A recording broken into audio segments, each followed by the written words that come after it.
So, B. Williams is a 74-year-old Caucasian male who was recently diagnosed with atrial fibrillation and admitted to the telemetry unit. He was accompanied by his two daughters who cared for him and ensured that he was taking his medication while he was at home. The nurse caring for him is new to the profession and is on her fourth night shift this week. Shortly after admission, the physician prescribed an anticoagulation regimen to prevent an ischemic stroke and thromboemboli secondary to his AFib. Mr. Williams was prescribed an intravenous infusion of heparin, including a bolus dose, maintenance subcutaneous heparin injections, and oral warfarin.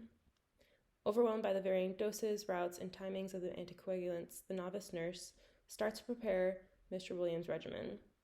As the novice nurse draws up the subcutaneous dose, her student nurse points out that the nurse has made a dosage calculation error that led to a 10-fold increase from the prescribed dose.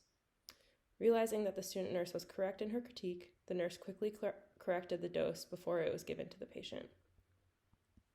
Heparin already carries a risk for bleeding, but a medication error such as this one would have increased the risk for this adverse event.